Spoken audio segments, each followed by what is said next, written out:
जय श्री लक्ष्मी नारायण जी। नमस्कार दोस्तों, आप सभी का आपके अपने यूट्यूब चैनल आसान राह में हार्दिक स्वागत है। मैं हूं अपर्णा।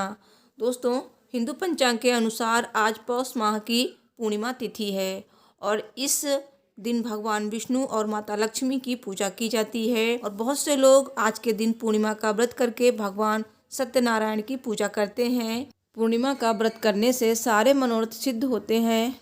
कहते हैं कि व्रत करने से मोक्ष की प्राप्ति होती है, लेकिन जो लोग व्रत नहीं कर पाते हैं वो कथा पढ़कर या सुनकर ही अपनी मनोकामना को पूरा कर सकते हैं। आज हम आपको पूर्णिमा की व्रत कथा सुनाएंगे, जिससे पढ़ने या फिर सुनने से मोक्ष की प्राप्ति होती है। दोस्तों, कथा सुनने से पहले कमेंट बॉक्स में जय श्री लक्ष्मी नारायण जी अवश्य लिखें। लक्ष्मी नारायण जी आपकी सभी मनोकामनाएं पूर्ण करेंगे। और आपसे अनुरोध है, अगर आपको वीडियो पसंद आए तो प्लीज़ वीडियो को लाइक ज़रूर करें, साथ ही शेयर करें और चैनल को भी सब्सक्राइब कर लें आगे आने वाली वीडियोस के लिए।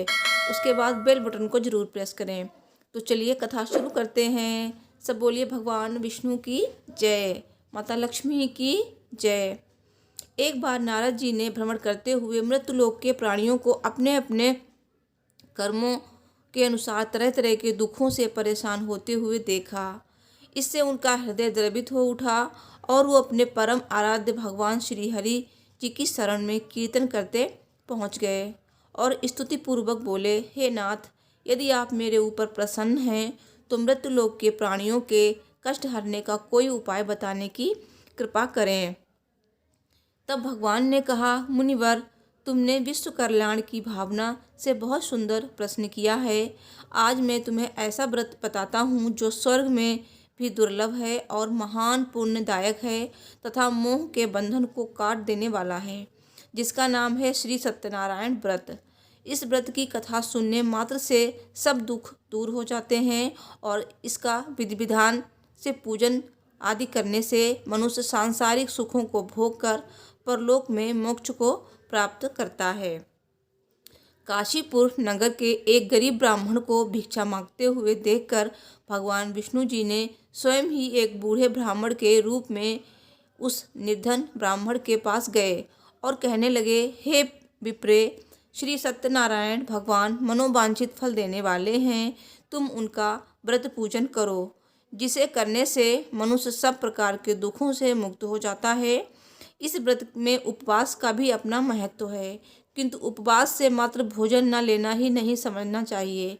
उपवास के समय हृदय में ये धारणा होनी चाहिए कि आज श्री सत्यनारायण भगवान हमारे पास ही विराजमान हैं, अतः अंदर व बाहर शुचिता बनाए रखनी चाहिए और श्रद्धापूर्वक विश्वासपूर्वक भगवान का पूजन कर उनकी मंगलमयी कथा का श्रवण करना चाहिए।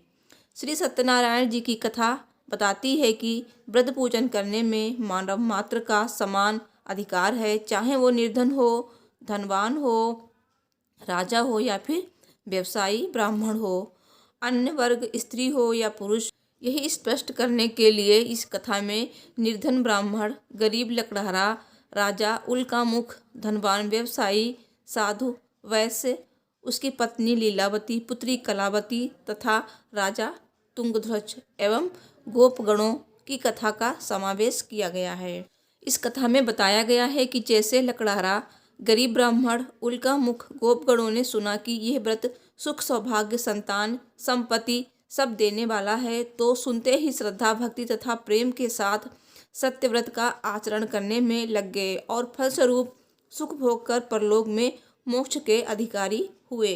एक साधु वैश्य ने भी यही प्रसंग राजा उल्कामुख से सुना, किंतु उसका विश्वास अधूरा था और श्रद्धा में कमी होने के कारण उसने मन में प्रण लिया कि संतान प्राप्ति पर सत्यव्रत पूजन करूँगा।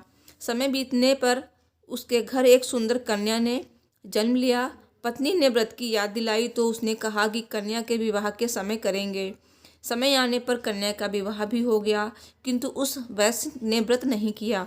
वो अपने दामाद को लेकर व्यापार के लिए चला गया। वहाँ उसे चोरी के आरोप में राजा चंद्रकेतु द्वारा दामाद सहित कारागार में डाल दिया गया। उसके अपने घर में भी चोरी हो गई। पत्नी लीलावती और पुत्री कलावती भिक्षावृत्ति के लिए विवश हो गईं। एक दिन कलावती ने किसी के घर श्री सत्यनारायण जी का पूजन होते हुए देखा और घर आकर माँ को प्रसाद दिया। तब माँ ने अगले दिन श्रद्धा से व्रत पूजन कर भगवान से पति और दामाद के शीघ्र वापस आने का वरदान मांगा। श्री हरि प्रसन्न हो गए और स्वप्न में राजा को कह दिया कि वो दोनों बंदियों को छोड़ दें क्योंकि वो निर्दोष हैं। राजा ने अगली सुबह उनका धन धान्य तथा प्रचुर द्रव्य देकर उन्हें विदा किया। घर आकर पूर्णिमा और संक्रांति पर सत्यव्रत जीवन भर आयोजन करता रहा। परिणाम स्वरूप उसे सांसारिक सुख भोग कर मोक्ष प्राप्त हुआ। इसी प्रकार एक बार राजा तुंगध्वज ने वन में गोपगणों को श्री सत्यनारायण भगवान का व्रत करते देखा, किंतु अपने अभिमान की वजह से राजा न तो पूजा स्थल पर गया, न दूर से ही प्रणाम किया और न ही गोपगणों द्वारा दिया गया प्रसाद ग्रहण किया। परिणाम स्वरूप यह हुआ कि राजा के पुत्र धन धान्य अश्व गजादि सब नष्ट हो गए। राजा को फिर से यह आभास हुआ कि विपत्ति का कारण सत्यदेव भगवान का निरादर है। तब उसे बहुत पश्चाताप हुआ। वो तुरंत वन में गया और गोपगणों को बुलाकर उसने सत्यनारायण भगवान की पूजा विधि पूछी और बाद में पूजा भी की। फिर उसने उनसे ही प्रसाद ग्रहण किया तथा घर आ गया। उसने देखा कि विपत्ति टल गई और उसकी सारी संपत्ति तथा जन सुरक्षित हो गए। राजा प्रसन्नता से भर गया और अपना सर्वस्व भगवान को अर्पित कर दिया।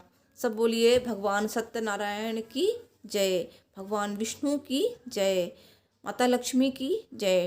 दोस्तों, मुझे उम्मीद है मेरी वीडियो आपको पसंद आई होगी, तो प्लीज़ वीडियो को लाइक शेयर करें और चैनल को सब्सक्राइब करना ना भूलें। मिलती हूँ नेक्स्ट वीडियो में। Thanks for watching. हर हर महादेव। जय माता दी।